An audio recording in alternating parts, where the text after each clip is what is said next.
एक सारांश एक पुस्तक का आपके साथ शेयर करना चाहूंगा। आपने 7 habits of highly effective people जो पुस्तक आपने शायद पढ़ा होगा, स्टीफन कॉवी जो सबसे बड़े माने जाने वाले मैनेजमेंट गुरु थे, उन्होंने यह पुस्तक लिखा है। Considered to be the most famous management book ever written. New York Times के बेस्ट सेलर में 60 हफ्ते तक ये टॉप पे थी और आज शायद 90% बी स्कूल्स में जहां MBA की डिग्रीज मिलती हैं यूरोप अमेरिका के साथ सब स्कूल्स में ये पुस्तक पढ़ाई जाती है। और फॉर्च्यून 500 कंपनीज के शायद ही कोई एग्जीक्यूटिव्स बचे होंगे जिन्होंने इस पुस्तक का कोई कोर्स ना किया हो, कोई क्रैश कोर्स 1 हफ्ते का, 2 हफ्ते का, 5 हफ्ते का कोर्स ना किया हो। इस पुस्तक उन्होंने लिखा, बहुत समझने वाली ये बात है, ध्यान से सुनना। उन्होंने अपने जीवन में यह पुस्तक लिखने से पहले 3000 सक्सेसफुल लोगों का संपर्क किया, जो सिर्फ धन कमाने में या व्यवसाय बढ़ाने में सफल नहीं, बड़े व्यवसाय के साथ जीवन के सभी रोल में सफल थे। हस्बैंड या वाइफ, ब्रदर या सिस्टर, नेबर या रिलेटिव, फ्रेंड, डॉटर या सन, सभी जो रोल हमें जीवन में सभी को करना है, वो सभी रोल में ये लोग सफलता उन्होंने पाई थी। ऐसे 3000 से ज्यादा लोग को वे मिले और मिलने के बाद शांति से 3 साल तक मतलब विचार किए और फिर ये पुस्तक लिखिए, the 7 habits of highly effective people. मतलब अति असरकारक व्यक्तित्व धराने वाले व्यक्तियों के जीवन में ये 7 आदतें मैंने कॉमन देखी। मैं सभी का वर्णन नहीं करना चाहूंगा, लेकिन सिर्फ आपको नाम देता हूं। प्रथम आदत थी प्रोएक्टिव, जो सफलता के लिए बहुत जरूरी है। हम लोग एक्टिव तो हैं, प्रोएक्टिविटी मतलब प्रतिकूल परिस्थिति में सानुकूल प्रतिभाव। प्रतिकूल परिस्थिति में सानुकूल प्रतिभाव।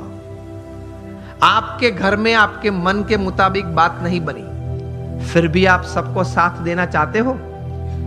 आप जो ट्रस्ट में हो, जो संस्था में हो, जिसमें आपका प्रोजेक्ट, आपका विचार अच्छे थे, लेकिन सर्वानुमत से वो स्वीकार नहीं किया गया और किसी और का विचार स्वीकार किया गया, फिर भी आप इतने उत्साह से उस प्रोजेक्ट में अपने आप को वो सेवा में जोड़ सकते हो।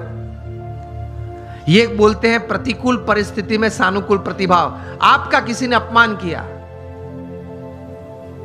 फिर उस वक्त आप स्थिर रह सकते हो। ये सफलता के लिए बहुत जरूरी है।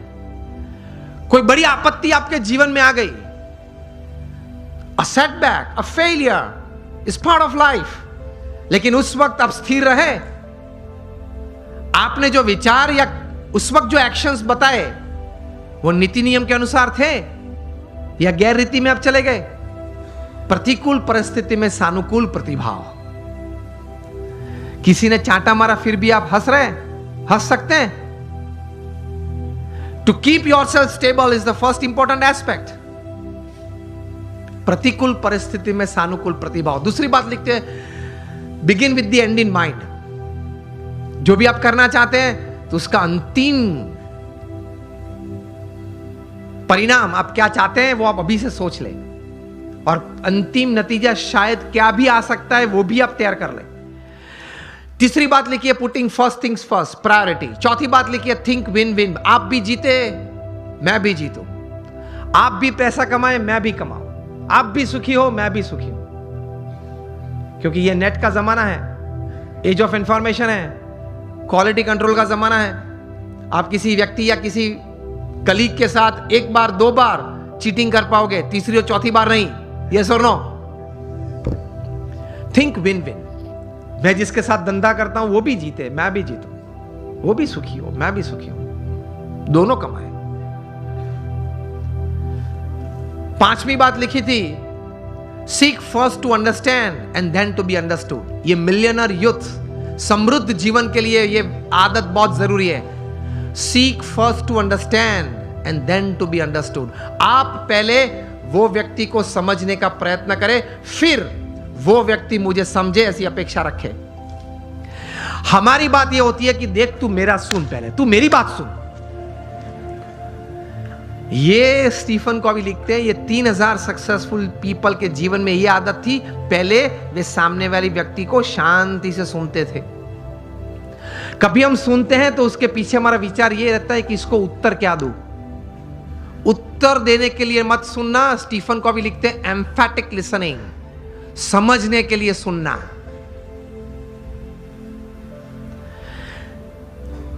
पांच आदतें हुई। 6 लिखते हैं सिनर्जी।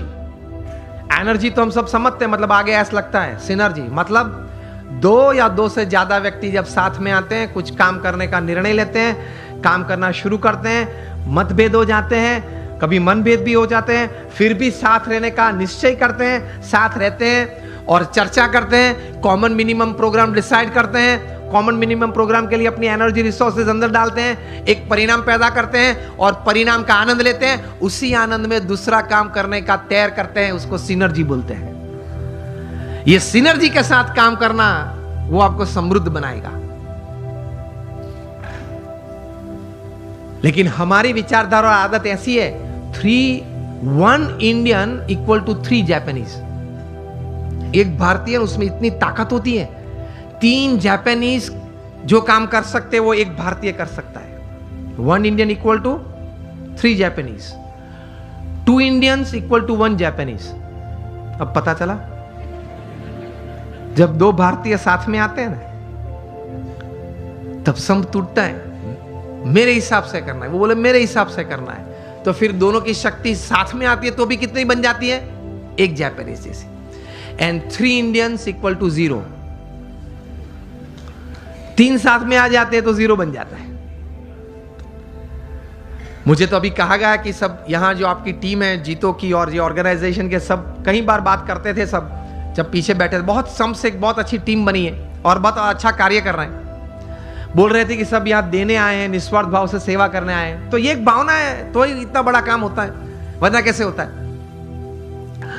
और 7th हैबिट लिखते हैं शार्पन योर सॉ। मतलब आपको अगर if you want to cut a tree by a saw तो you have to sharpen it. तो your saw, your physical saw, you have to keep exercises, mental saw, you have to keep good reading and thinking good. Your emotional saw, that is you have to have the right type of feelings, and your spiritual saw. इसमें Stephen Covey लिखते हैं कि connect with your creator through prayers every day. आप अपने सर्जनहार के साथ संबंध नित्य रखना प्रार्थना के रूप से। ये 3000 सफल व्यक्ति के जीवन में उन्होंने भगवान के प्रति श्रद्धा दृढ़ देखी। ये सफलता का बहुत बड़ा कारण है, क्योंकि जीवन में ऐसे प्रसंग बनेंगे जब आपके मोबाइल में 500 नंबर होंगे, किसको फोन करूं वो प्रश्न आ जाएगा। और ऐसे प्रसंग बनेंगे सिवियर फेलियर के, जो लाइट हम देखते हैं, इलेक्ट्रिसिटी देखते हैं, थॉमस अल्वा एडिसन ने दी। एक बार सुबह में बड़ी आग लग गई और पूरी एडिसन फैक्ट्रीज जल गई। एडिसन को किसी ने बताया, वे चले सुबह में, देखा कि it was a heap of ashes. छोटे बच्चे को साथ में लेके गए थे और बच्चे को बताया कि go and call your mother. क्यों? She might not have seen such a big heap of ash in her life. कितने स्थिर थे। और एडिसन की पत्नी जब आई, तब वो पत्नी तो एकदम जमीन पे गिर पड़ी कि हमारी फैक्ट्री की पूरी जल गई है फैक्ट्री। एडिसन ने अपनी पत्नी का हाथ पकड़ा और उसको स्टेबल किया। और एडिसन बोले ऊपर देख के, thank God all my mistakes have burned up, I am coming back at 10, I will start again. और ये इलेक्ट्रिसिटी और ये लाइट हमको दी। उन्होंने बोला कि भगवान आपका आभार, मेरी सब गलतियां जल गई। वो गलतियां नहीं थी, जब तक वे अस्तित्व में थी तब तक वे रिकॉर्ड्स थे, डेटा था। You got my point? जब तक वो पेपर्स थे, जब तक फैक्ट्री जल नहीं गई थी, लेबोरेटरी थी, तब तक वो सब क्या था? रिकॉर्ड्स और डेटा था। एक बार जल गई, यहां अभिगम बदल दिया, गलतियां थी, जल गई, I will start afresh. He did it and he give this. ये कहां से इतना बल आता है इस परिस्थिति में? प्रमुख स्वामी महाराज का संकल्प था कि लंदन में एक भव्य शिखरबद्ध मंदिर करना है। हैरो वहां एक एरिया है, वहां हमने जमीन भी ली, लेकिन नेबरहुड में सबने ये प्रश्न उठाया कि ये लोग 12 बजे तक घंट बजाएंगे, आरती करेंगे तो हमारी प्राइवेसी डिस्टर्ब हो जाएगी। अब ऐसा तो करते नहीं हम, लेकिन वहां एक सिग्नेचर कैंपेन होता है, वो भी एक part of the legal process है। उन्होंने वो किया और ज्यादा सिग्नेचर लोकल्स थे उनकी हुई, तो कोर्ट ने रूलिंग दे दिया कि BAPS can not construct a मंदिर, या वो यहां मंदिर नहीं बांध सकते, और हम केस हार गए। प्रमुख स्वामी महाराज बड़ौदा में थे और बोर्ड ऑफ ट्रस्टीज ने फोन किया वहां लंदन से कि स्वामी जी हम केस हार गए। प्रमुख स्वामी महाराज के साथ हमारे बड़े सदगुरु संत पूज्य विवेक सागर स्वामी थे, उन्होंने ये प्रसंग प्रत्यक्ष देखा। प्रमुख स्वामी महाराज के चेहरे पे एक व्रिंकल भी नहीं फरी। प्रथम वाक्य वे बोले, जैसी भगवान की इच्छा। दूसरा वाक्य वे बोले कि हमने तो अपना पुरुषार्थ सही भावना से किया था, अब परिणाम जो भगवान की इच्छा है वो हम स्वीकार लेंगे। और तीसरा वाक्य बोले कि हमने तैर किया था, वो मंदिर तो करना है, और कोई जगह ढूंढना चालू कर दो, मंदिर तो जरूर बनाएंगे। और बनाया, और रीडर्स डाइजेस्ट ने 95 में जब प्रतिष्ठा हुई तब लिखा, it is the 8th wonder of the world. शायद आप लोगों ने किसी ने वो मंदिर देखा होगा निस्दन में, it is the 8th wonder of the world.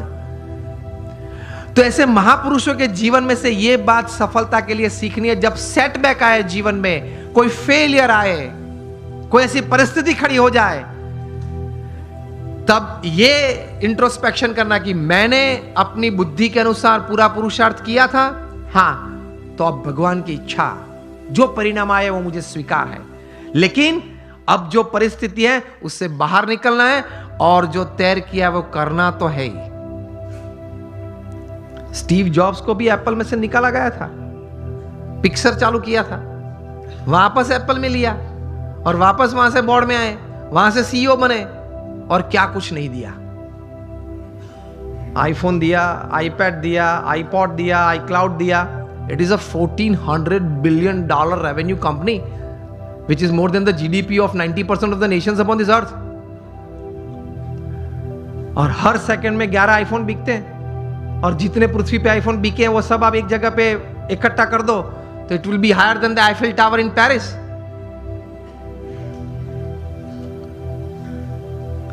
वे भी अपनी परिस्थिति जीवन में ऐसी थी जब खाना खाने के लिए हिंदू मंदिर में जाते थे।